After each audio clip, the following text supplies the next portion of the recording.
The desert around the outpost was silent that evening. The twin suns had dropped behind the rocky hills, and a deep blue glow spread over the sand. Eli Morgan parked his small rover near the supply station. It had been a long day of travel.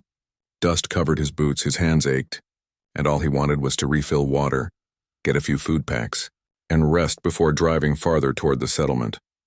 The outpost was quiet except for the hum of wind turbines. It was a place where traders, miners, and travelers stopped to rest before crossing the long plain. Eli had been there many times, so he walked inside, bought supplies, and greeted the shopkeeper with a tired smile. He spoke little. He only wanted to get back to his rover before night turned colder. When he stepped outside, the light from the outpost faded quickly. The sand shimmered with soft frost. He walked to his rover and opened the storage hatch to put his new rations inside. But as he lifted the cover, something moved inside the shadow. For a second, Eli thought it was a desert animal, a small fox maybe. But then he saw a tiny hand, thin and gray, reaching for a box of food. A small figure jumped at the sound of the hinge creaking. It was a child no taller than his waist, with short silver hair and faintly glowing eyes. The skin looked pale, almost translucent under the moonlight, and strange pointed ears moved slightly as if catching sound. The child froze, holding one of Eli's ration packs. For a few seconds, neither moved. The wind whispered across the sand. Eli blinked in surprise. The child looked too weak to run, too frightened to speak. "Hey, what are you doing?" he began, his voice firm but calm. Before he could take a step forward, the child dropped the ration pack and bolted. Small feet kicked up sand as the little figure ran toward the open plain. Eli's first reaction was frustration. He had worked hard to collect those supplies, and every pack mattered. But as he watched the child's uneven steps fade into the distance, something inside him felt strange. The footprints were crooked, swaying from side to side, not like a quick thief escaping, more like someone weak and dizzy, trying not to fall. He sighed and looked at the ration lying in the sand. It had been ripped open slightly. Crumbs stuck to the torn edge. Hunger, not greed, he thought. That image stayed with him, the trembling fingers, the hollow eyes. Eli sat for a while in the driver's seat, staring through the window at the dark plain. He told himself to forget it. It wasn't his problem. The frontier planets had many lost ones, refugees from failed colonies and half-abandoned stations. You couldn't help everyone. Still, his hands refused to start the engine. His heart felt heavy. Finally, he grabbed his flashlight and stepped out again. The night air was sharp and cold. The twin moons glowed low, painting the sand silver. He found the small footprints again leading away from the rover. They were light but clear enough under the beam. For a reason he could not explain, Eli followed. The tracks wound behind the outpost, past old supply crates and silent generators. Then they slipped into the open desert, across uneven ground where frost gathered in shallow cracks. The farther he went, the slower the prints looked, smudged spots where the child must have stumbled. After about 20 minutes of walking, Eli reached a narrow gully between low rocks. There, half hidden behind a boulder, he saw movement again. The child crouched near a small broken container, trying to eat the dry crumbs left inside. The flashlight beam startled him. He looked up, eyes wide, the thin shoulders shaking. Eli lowered the light and knelt a little distance away so he wouldn't frighten him more. "It's all right," he said softly. "I'm not angry." The child didn't answer. His lips were dry and his small hands clutched the empty packet like a shield. His clothes were torn, covered with dust, and his bare feet had small cuts. Eli noticed that his ribs showed beneath the fabric. No creature could fake that kind of hunger. He slowly opened his bag and took out a sealed bottle of water. He placed it on the sand between them. "Here, drink," he said. The boy stared at it but didn't move. He only whispered one word, voice rough and tiny. "Mother." The sound hit Eli harder than he expected. Mother. The boy's eyes were full of worry, not fear for himself. He pointed weakly toward the darker horizon, where the rocks rose higher. Then he made a small motion with his hand like asking Eli to follow. Eli hesitated. The night was growing colder and it was dangerous to walk far without light or warmth. But leaving the child alone didn't feel right either. Something deep inside him said there was more to this than simple theft. "All right," he murmured, picking up his pack. "Show me." The boy stood shakily, holding the bottle now, and took a slow sip. Then he turned and began walking, his steps light but uncertain. Eli followed a few paces behind, keeping the flashlight low to avoid startling him. The path twisted through the rocky plain, and the wind began to hum softly around them. After some time, the child stopped and looked back to be sure Eli was still there. His expression had changed, less afraid, more trusting. He pointed again toward a faint glow far ahead, maybe from old wreckage or a buried shelter. As they approached, Eli began to see the outline of a fallen cargo pod half buried in sand. Metal panels were rusted, wires exposed to the wind. It looked abandoned for years, yet inside a dim light flickered.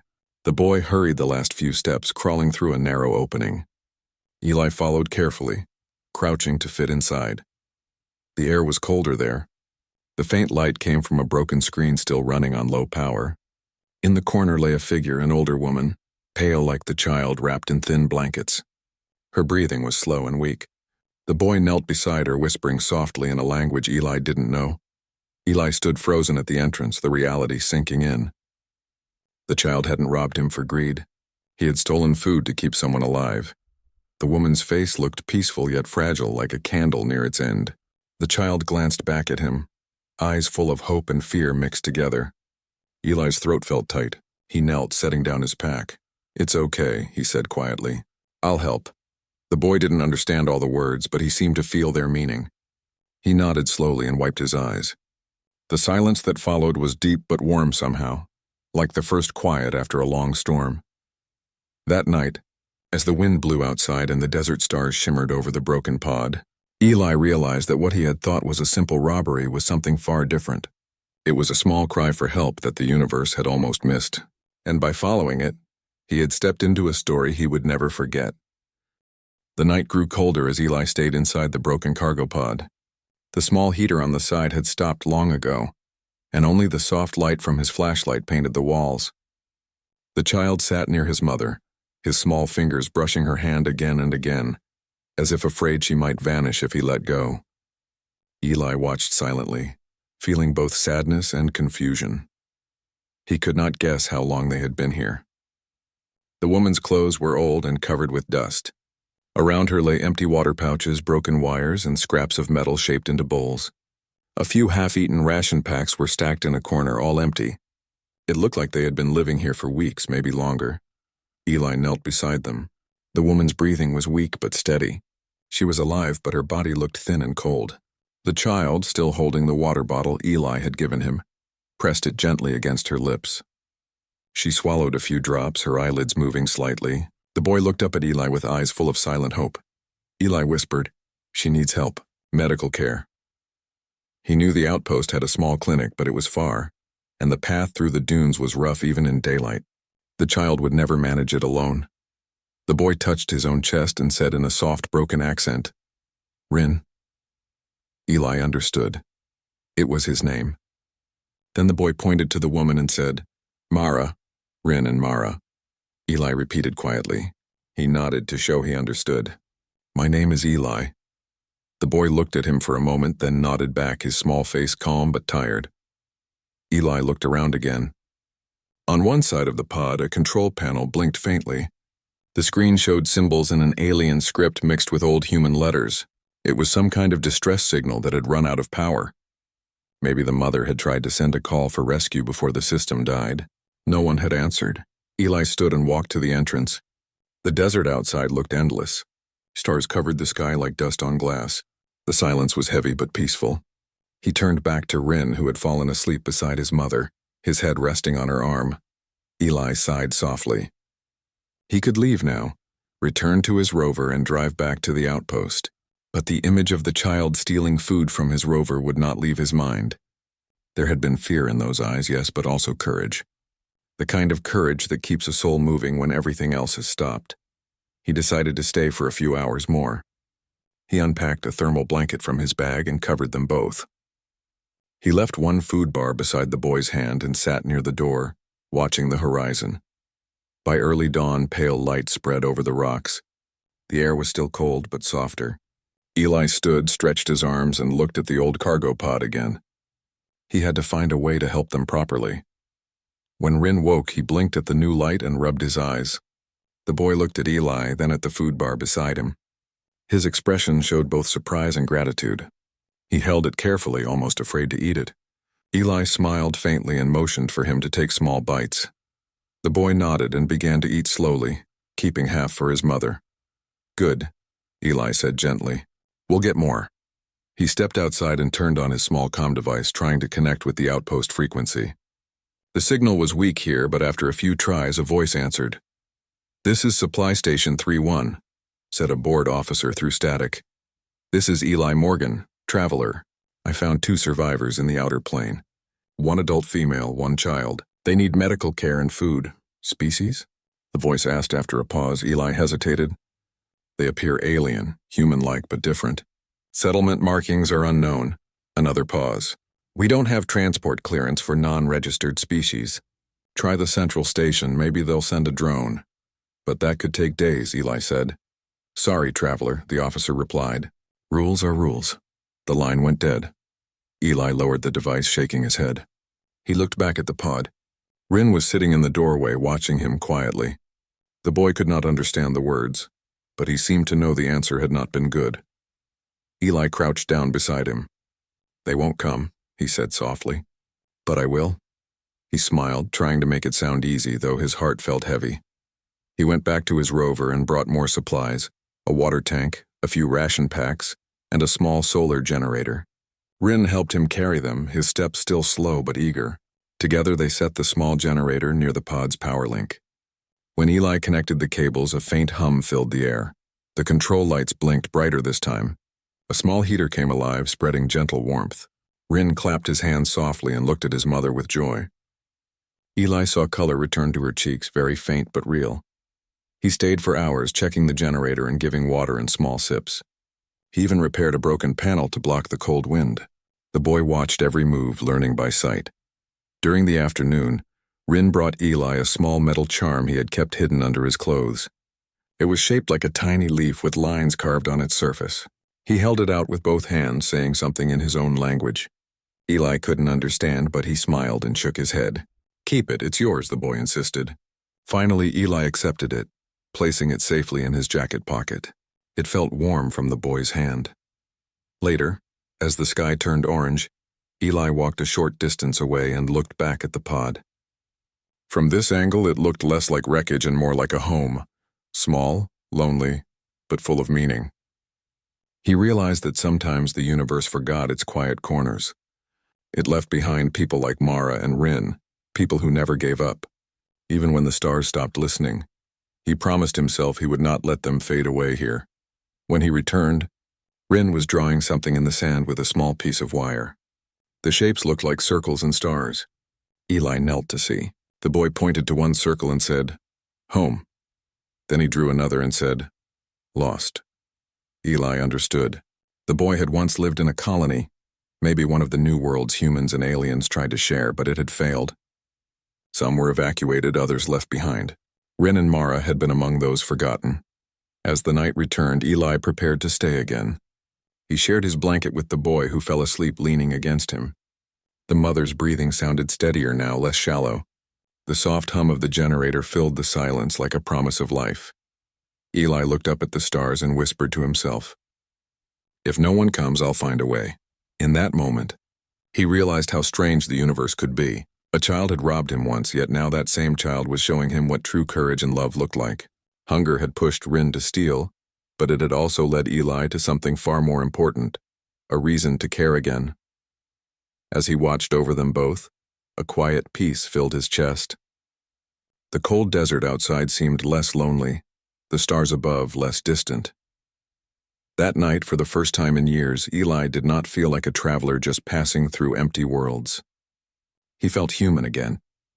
Morning light touched the desert again, painting the rocks gold and soft pink. Eli woke slowly inside the old cargo pod. The air was cold, but the small heater hummed quietly, keeping the space warm enough to breathe with comfort. Beside him, the child Rin slept peacefully for the first time since Eli had found him. His mother, Mara, still lay weak, but her color looked a little better. Eli sat quietly for a moment, watching them both. He felt strange peace in that silence. The place was broken and old, but it felt alive again. He realized that a few hours of warmth and food had already changed the air in the shelter. It no longer smelled like dust and emptiness. It smelled like hope. He stepped outside and looked at the wide desert. The two suns were climbing higher, and a thin wind moved over the sand. His rover stood a short distance away, small against the endless plain. He could return to the outpost now, but he didn't want to leave them behind. Something deep inside told him this was not the kind of story where you walk away halfway. He went back inside, checked the heater, and made sure the power lines were firm. Then he took a clean cloth and dipped it into warm water to wipe Mara's face. She moved slightly, whispering a soft sound in her own language. Her eyes opened a little, glowing faintly in the dim light. Eli smiled gently.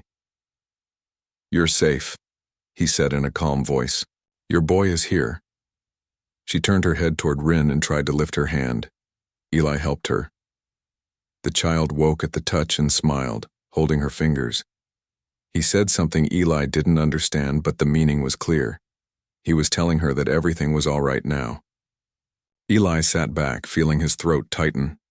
He had seen many things in his travels, ruins, broken ships, and lonely towns, but nothing as quiet and powerful as this. It was simple love between mother and child. He decided to make their home a little better. He spent the day cleaning the inside of the pod, moving broken pieces away and patching small cracks where cold air entered. He used some parts from his rover to repair a small lamp.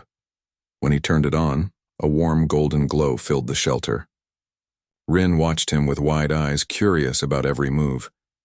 He followed Eli like a small shadow, learning as he worked. When Eli used the repair tool, Rin tried to copy the motion with a broken stick. Eli laughed softly. "You'll be better at this than me one day," he said kindly. At noon, Eli cooked a small meal using his travel stove. He gave most of it to them. The boy ate quietly, but always left a part for his mother. Mara could only take a few bites, but she smiled faintly each time Rin fed her. After lunch, Eli tried to send another signal from his communicator, hoping someone at the main station would listen. The static was strong, but he managed to reach a voice from the central hub. He explained the situation clearly and asked for medical help. The reply came slow and cold. "Our rescue drones are for registered colonies only. Non-human signals are not on the emergency list.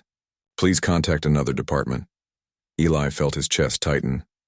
"You don't understand," he said firmly but politely. "They're alive.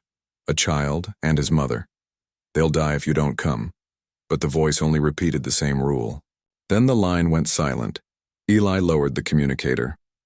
He sat for a moment in silence, staring at the sand. Rules. Always rules. He had seen this before. How people forgot kindness when it didn't fit their forms or codes. Rin came near, tugging at his sleeve. The boy didn't know what had been said, but he could see sadness in Eli's eyes. Eli forced a small smile and said softly, "It's okay. We'll find another way." That evening, he walked a few miles to the ridge to see if any other travelers passed by. The horizon was empty except for wind and light. He stood there for a while, thinking about how big the world could be and how small two lives might seem inside it. But to him, they didn't feel small anymore. When he returned, Rin had drawn shapes again in the sand floor, circles, stars, and lines that looked like paths. The boy pointed to one long line leading toward a big circle. "Home," he said, then pointed to a smaller one near it. "Cold." Eli understood. The boy was showing him where their old settlement used to be, somewhere far across the plains. A place that had been home once, now empty and cold. He knelt beside him. "We'll make this place warm," Eli said quietly. The boy smiled a little, his ears flicking gently in the lamplight. As the sun went down, Eli sat near the entrance, thinking about the world they lived in. There were so many planets now, so many colonies, some human, some alien, yet still some were forgotten. People built new homes and left the old ones to fade. He wondered how many others were out there, waiting for someone to notice them. Mara's breathing grew steadier as the night deepened. She whispered once, her voice almost too soft to hear. It sounded like thanks, though the word wasn't human. Eli nodded even though she couldn't see him. Later, Rin brought Eli a small handful of smooth stones he had collected near the ridge. He placed them in a row, each one shining faintly under the lamplight. Then he pointed to one and said, "You." He pointed to another and said, "Me." Then the third, "Mother." He joined them together, pressing the stones so they touched. Eli smiled warmly. "Together," he said. The boy repeated the word slowly, learning it. "Together." His voice was soft but full of pride. As the stars rose again, Eli prepared a small bed for himself near the door. He looked at the sleeping child and his mother, and felt a deep calm. The night outside was silent, but the inside of the pod glowed gently with life. He whispered to himself, "They were forgotten, but not anymore." He didn't know how long he would stay, or how he would find help, but he knew he couldn't leave them. Something inside him had changed since that first night. What began as a small act of following footprints had turned into a promise. When sleep finally came, it was gentle and full of light. In his dreams, he saw the desert blooming green again, and the sound of laughter echoing through the sand. For the first time in years, his dreams were not empty. They were filled with hope. The next few days passed slowly but meaningfully. The desert stayed quiet, and each sunrise brought a little more strength to the broken shelter. Eli had learned to live by small steps, cleaning, fixing, helping, and watching the child and his mother recover piece by piece. The wind outside still carried dust and cold, but inside the pod there was warmth. Every morning Rin would wake early and step out barefoot collecting small stones and bits of metal. He called them gifts. He always brought one to Eli, placing it in his hand without saying a word. Eli would smile and keep them in a small pouch on his belt. It became a silent game between them, a way to say thank you without needing language. Mara's voice had begun to return. She could not speak much English, but sometimes she whispered small words. "Warm," she said one day, touching the working heater. "Kind," she said another time, pointing to Eli. Her smile was weak but sincere. Eli stayed with them, even though part of him knew he should move on. He had work waiting at the next outpost, repairs and delivery schedules he was supposed to follow. But whenever he thought about leaving, his heart grew heavy. He had met many people in his travels, miners, traders, scientists, but never someone who made him remember the simple reason people existed: to care for one another. One afternoon, while repairing a solar wire near his rover, Eli saw a dust cloud in the distance. A transport vehicle was heading toward the outpost. Hope sparked inside him. Maybe he could convince someone there to help. He decided to try again. He loaded his rover with a few tools and started toward the outpost. Before leaving, he turned to Rin and Mara. "I'll come back," he said clearly. The boy understood the tone, even if not all the words. He held Eli's hand tightly for a moment, then nodded. The road to the outpost took a few hours. The air was dry and the engine hummed softly. When he arrived, the same station stood quiet, with only a few workers walking between storage units. Eli parked outside and went straight to the office. The officer behind the counter looked up lazily. "Back again, traveler?" "Yes," Eli said calmly. "I found those survivors I told you about. They're still alive. The mother is weak, but I've stabilized her. They need transport and medical help." The officer shrugged. "I told you before. We don't process non-registered species. Too much paperwork. Not our department." Eli clenched his jaw but kept his voice steady.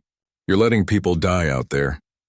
"They're not people," the officer replied, tapping a form on his screen. "They're off-worlders from a failed colony. Different jurisdiction." Eli took a slow breath.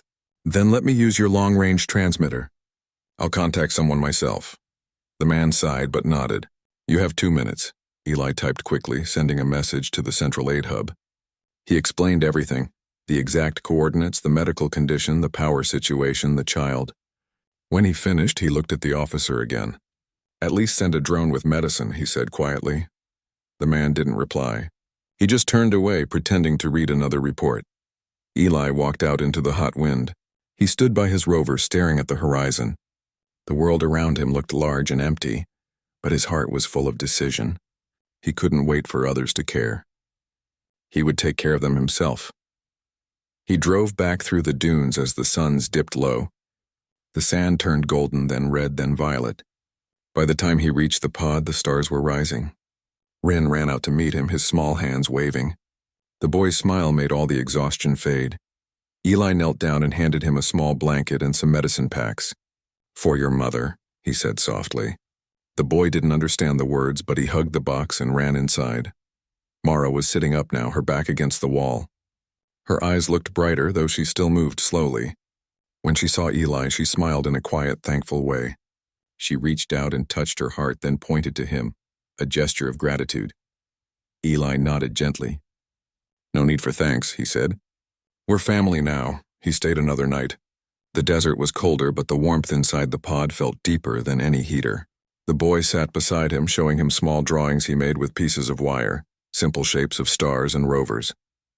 Eli realized something that night. Safety was not always the same as peace. Out in the outpost, people lived behind walls and rules, but there was no kindness there. Here, in a forgotten shelter with a fragile mother and her brave child, he found more peace than he had felt in years. The next morning, he heard a faint signal from his communicator. The central hub had replied. The message was short but enough. It said a rescue shuttle would arrive within 2 days. Eli read the words twice, hardly believing them. He turned to Rin and smiled widely. "Help is coming," he said with excitement. The boy tilted his head, not understanding, but when he saw Eli's happy face, he smiled too. Those 2 days felt longer than weeks. Eli prepared everything carefully. He cleaned the pod again, charged the generator, and made sure the heater worked perfectly. Rin followed him everywhere, handing tools and laughing softly whenever Eli pretended to drop something. On the second night, Mara spoke a little more. "Eli," she whispered slowly, her accent heavy but sweet. "You a good man?" Eli looked at her and shook his head. "No, just someone who couldn't walk away." She smiled faintly. "World forget many, you remember." Her words stayed with him long after she closed her eyes to rest. At dawn, the sound of engines echoed faintly through the air. A silver light appeared far away, growing larger each second. The rescue shuttle descended slowly, sending waves of sand swirling around the rocks. Rin jumped up, his eyes wide with wonder. He had never seen such a ship. He ran to his mother, pulling her arm gently. Mara tried to stand, and Eli helped her, wrapping her in a thick blanket.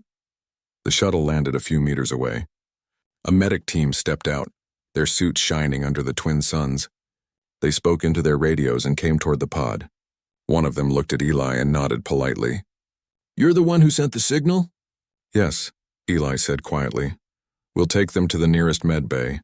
They'll be safe." Eli felt his chest tighten as he helped them carry Mara onto a stretcher. Rin held his mother's hand tightly, refusing to let go. Before boarding, the boy turned and ran back to Eli. He reached into his small coat and pulled out one of the shiny stones he had collected days before. He pressed it into Eli's palm and said softly, "Friend." Eli smiled, his eyes warm. "Friend," he repeated. Then Rin ran back to his mother, and the shuttle doors closed gently. The engines rose, lifting them slowly toward the sky until the light disappeared behind the clouds. Eli stood there for a long time, watching the empty horizon. The wind blew across the sand, carrying the faint echo of the shuttle's hum. He looked down at the small stone in his hand. It shone faintly in the sunlight, smooth and simple, but to him it felt heavier than gold. It was not just a stone, it was a promise, a memory of kindness shared between two worlds. For the first time in his long travels, Eli smiled, not because he had reached somewhere, but because he had helped someone reach home. Days turned into weeks after the rescue shuttle took off, leaving the desert quiet again. The sound of its engines had faded into the wind, but in Eli's heart the memory of that moment stayed bright. He stood by his rover for a long time after they left, watching the empty sky and feeling both sadness and peace. The shelter looked silent now, just as it had the day he first found it, but it no longer felt lifeless. It carried a warmth that was invisible but strong, the kind of warmth left behind by people who had shared kindness and hope. The broken cargo pod had once been a place of fear and hunger, but now it had become a memory of love and courage. Eli spent the next few days at the site, cleaning what was left. He fixed the panels one last time so that travelers passing by would see the small light on its roof and know someone once lived there. He left behind food rations, a filled water tank, and a small note written on a piece of metal. "If you find this, you are not alone." Before he left, he stood near the door where Rin had once drawn his circles and stars. The marks were still faintly visible in the sand. He knelt and traced them gently with his finger. The shapes reminded him of that night, the night the child had led him here, frightened and hungry, and how everything had changed from that moment. He whispered softly, "You showed me more than I ever gave you." He started the rover and drove slowly across the plain. The suns were rising, throwing long lines of gold and orange over the desert. As the distance between him and the shelter grew, he looked back one last time. The small light on top of the pod blinked faintly in the distance, like a single star waiting on the ground. When he reached the outpost again, the same officer from before looked surprised to see him. Eli only smiled politely and said, "The rescue shuttle came. They're safe now." The man simply nodded without expression, but Eli didn't mind. He had learned that real kindness didn't need applause or reports. It lived quietly in the heart. Over the following weeks, Eli continued his travels, delivering supplies from one settlement to another. The desert looked the same, wide, dry, endless, but it no longer felt empty. Every time he saw the horizon, he remembered a small boy with silver eyes and his soft voice saying the word, "friend." He began to notice things he had ignored before. The small birds that built nests in the rocks, the sound of wind passing through old metal ruins, the way the stars seemed closer on cold nights. Life was everywhere, even in forgotten places. He realized he had changed. The world hadn't grown kinder, but he had learned how to be. One evening, after a long trip, Eli stopped near a ridge to rest. As he unpacked his bag, he found something inside the pocket of his old jacket, a ration bar with its wrapper folded neatly. On the surface of the wrapper, drawn in a child's uneven writing, was a single word scratched with a piece of metal: "Thank." Eli stared at it for a long moment, and his eyes softened. He didn't remember putting it there. It must have been Rin. The boy had probably slipped it into his jacket before boarding the shuttle. That small word carried more meaning than any gift or reward ever could. He smiled, folded the wrapper carefully, and kept it inside his travel logbook. That night, as he rested under the stars, he thought about how strange life could be. A small act, following footprints in the sand, had led him to something that changed everything inside him. He had met two souls who had nothing to offer but trust, and they had given him something no one else had: a reminder that compassion never gets lost, even in the coldest parts of the world. Months later, when Eli returned to the outpost for another job, he met a young messenger who had just arrived from the medical station. They started talking casually over coffee, and the messenger mentioned, "We received 2 refugees from the outer desert a while back, a woman and her child. They've recovered well. The boy's learning fast, helps in the med bay sometimes." Eli froze for a moment, then smiled slowly. "A boy named Rin?" The messenger nodded. "Yes, that's what they call him." Eli looked down, his heart filling with quiet happiness. He didn't ask for more details. He didn't need to. Just knowing they were safe and alive was enough. When he went back to his rover, he sat for a while, staring out at the horizon. The wind moved gently over the dunes, just as it had the day he first met them. The world was still the same, harsh and silent. But now he knew it also carried hidden stories of care and survival, if only someone stopped long enough to see them. That evening, before he left, he returned to the same ridge where he had found Rin's tracks long ago. He walked for hours until the stars appeared overhead.